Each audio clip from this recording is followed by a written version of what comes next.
ओम नमः शिवाय। HS Bhardwaj YouTube channel पर आप सभी का स्वागत है। दोस्तों, आज मैं आपको सूर्य ग्रहण के बारे में जानकारी दूंगा। आप सभी जानते हैं कि सूर्य ग्रहण का और चंद्र ग्रहण का राशियों पर विशेष प्रभाव पड़ता है और साथ ही गर्भवती महिलाओं पर भी प्रभाव पड़ता है।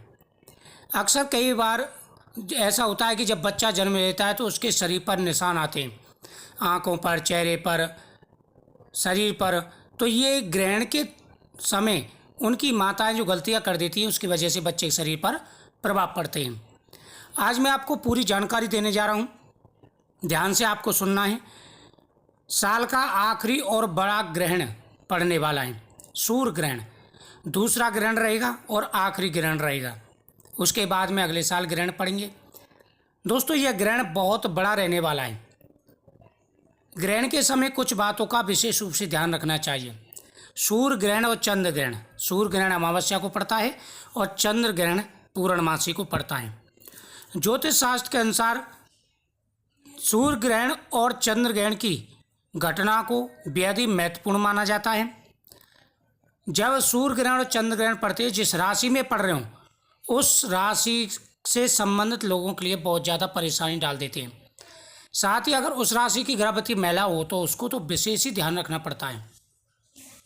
सबसे पहले आपको ध्यान रखना है, जब ग्रहण प्रारंभ हो तब से लेकर समाप्ति काल तक महिलाओं को अग्नि वगैरह का काम नहीं करना, जैसे खाना बनाना, दीपक जलाना, ये कार्य बिल्कुल नहीं करने हैं।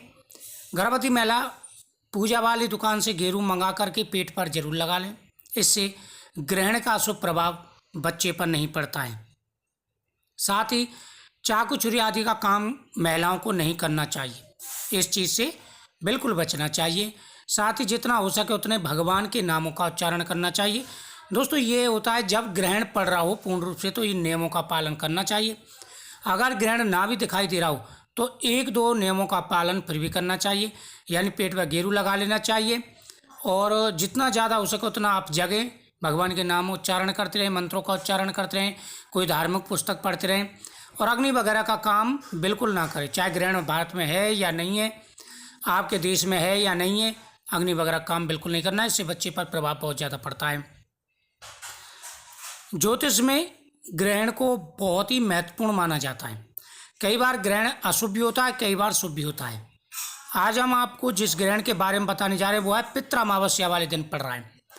जिस दिन पितृ बिताओगे और रात को यह ग्रहण पड़ेगा और अगले दिन से नवरात्रि प्रारंभ हो जाएंगे, यानी नवरात्रि जो शुरुआत होगी वो ग्रहण के साय में होगी इस बार, क्योंकि ग्रहण रात को, जब नवरात्रि की सुबह होगी पहले दिन की प्रतिपदा की और अमावस्या की रात को प्रतिपदा की सुबह 3:17 तक यह ग्रहण चलने वाला है। तो दोस्तों, ध्यान से सुनना, मैं आपको एक एक जानकारी दूंगा। यह सूर्य ग्रहण वलयाकार सूर्य ग्रहण होगा, जिसे रिंग ऑफ फायर भी कहा जाता है। इस दौरान सूर्य ग्रहण के चलते कुछ स्थानों पर आसमान में आग का एक छल्ला सा नजर आएगा। 2 अक्टूबर को सर्पित्र अमावस्या के साथ श्राद्ध पक्ष की समापन होगा और इस बार श्राद्ध पक्ष की शुरुआत जो हुई थी वो 18 सितंबर को हुई थी और 2 अक्टूबर को ये समाप्त हो जाएंगे। 16 दिन के ये श्राद्ध होते हैं।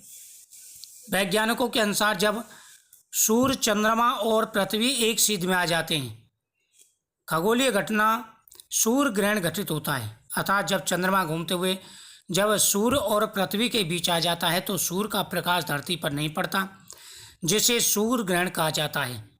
चंद्रमा पृथ्वी के चारों परिक्रमा करता है तो उसकी दूरी बदलती रहती है, कभी वह चंद्रमा पृथ्वी के पास आ जाता है और कभी वह दूर चला जाता है। पृथ्वी के समीप होने पर चंद्रमा बड़ा दिखाई देता है और दूर होने पर छोटा दिखाई देता है। सूर्य ग्रहण के समय चंद्रमा अगर पृथ्वी के नज़दीक होता है तो यह बड़े आकार का हो जाता है, जिस कारण सूर्य की रोशनी पृथ्वी पर नहीं पड़ती, वो ढक जाता है। इसे रिंग ऑफ फायर कहा जाता है। रिंग ऑफ फायर पूरा होने में लगभग 3 घंटे से ज़्यादा का समय लग सकता है, लेकिन वास्तविक रिंग ऑफ फायर का जो समय होता है वो सेकंडों में होता है। ये हो गई वैज्ञानिक घटना। और शास्त्रों के हिसाब से राहु केतु राक्षस थे, जब उन्होंने अमृत पी लिया तो चंद्रमा ने और सूर्यदेव ने भगवान विष्णु को बताया कि प्रभु ये तो राक्षस है, राहु है, तो भगवान ने सुदर्शन चक्र से उसकी गर्दन काट दी। तो धड़ केतु हो गया और सिर राहु हो गया, तो तब से ही वह सूर्य को ग्रहण लगाता है। दोस्तों यह ग्रहण भारत के अंदर नहीं रहने वाला है। कैसे? क्योंकि यह ग्रहण रात को पड़ने वाला है। सूर्य ग्रहण के 12 घंटे पहले और चंद्र ग्रहण के 9 घंटे पहले सूतक काल प्रारंभ हो जाते हैं। इस दौरान शुभ कार्यों की मनाही होती है, मंदिर के कपाट बंद कर दिए जाते हैं। हालांकि जहाँ ग्रहण नजर नहीं आता वहाँ सूतक काल मान्य नहीं होता, इसलिए साल का दूसरा और आखिरी सूर्य ग्रहण भारत में नजर नहीं आने वाला है। तो इसके सूतक आदि का कोई भी विचार नहीं रहेगा भारत के अंदर, क्योंकि जब यह सूर्य ग्रहण पड़ रहा होगा उस समय भारत में रात हो चुकी होगी, सूरज दिखाई ही नहीं देगा, और जब सूर्य दिखाई ही नहीं देगा तो ग्रहण पड़ेगा ही नहीं। यह ग्रहण कन्या राशि में पड़ने वाला है, तो कन्या राशि वालों को विशेष ध्यान रखना होगा। कन्या राशि वालों को विशेष ध्यान रखना होगा, स्वास्थ्य का ध्यान रखना है, और कोई भी कार्य कर रहे हैं तो विशेष सोच समझ करके आपको करना है। मेष राशि, मिथुन राशि, कन्या राशि, ये 3 राशियां हैं। मेष राशि, मिथुन राशि, कन्या राशि और सिंह राशि। क्योंकि सूर्य ग्रहण है तो सिंह की राशि, सूर्य की राशि है सिंह, और मिथुन और कन्या, तो कन्या राशि में घटित हो रहा तो मिथुन राशि पे भी प्रभाव डालेगा, और मेष राशि में उच्च के होते हैं। तो ये 4 राशि वालों को विशेष ध्यान रखना होगा। बाकी राशियां भी यदि शुभ रहने वाली हैं, जैसे वृषभ राशि, कर्क राशि, तुला राशि, वृश्चिक राशि, धनु राशि, मकर राशि, कुंभ राशि, मीन राशि, ये राशियां हैं जो बहुत ही ज़्यादा शुभ रहेंगी। हालांकि मेष राशि का भी मध्यम प्रकार का योग रहेगा, लेकिन फिर भी आपको ध्यान रखना है। तो पूरी जानकारी मैंने आपको दी है, विस्तार से आपको बताया है, तो विशेष रूप से ध्यान रखना है। और साथ ही सुबह के समय पितरों की पूजा करनी है, क्योंकि बड़ी अमावस्या है तो पितरों को विदा करना है। तो आप धूमधाम से पितरों को विदा जरूर करें और पितरों की पूजा करें, जिससे पितृ भी प्रसन्न हों और आपकी मनोकामना पूरी हो, पितरों का आशीर्वाद आपको प्राप्त हो। पितरों के नाम से ब्राह्मणों को भोजन कराएं, दान पुण्य करें। इस दिन शाम के समय पीपल वृक्ष के नीचे, भगवान शिव के सामने, मंदिर के मेन दरवाजे पर, हर जगह जहाँ जैसा संभव हो आप दीपदान जरूर करें। दीपदान का बड़ा महत्व होता है अमावस्या के दिन, और उसमें भी बड़ी अमावस्या है तो आपको विशेष रूप से ध्यान रखना होगा, आपकी प्रत्येक मनोकामना पूरी होगी। दोस्तों मुझे उम्मीद है आपको ये जानकारी बहुत ही अच्छी लगी होगी।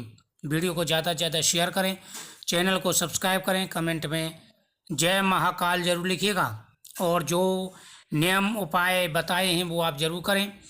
इस दिन मंत्र जाप करते हैं तो आपको बड़ा लाभ मिलेगा। मंत्र जाप का विशेष महत्व होता है। ओम नमः शिवाय, हर हर महादेव।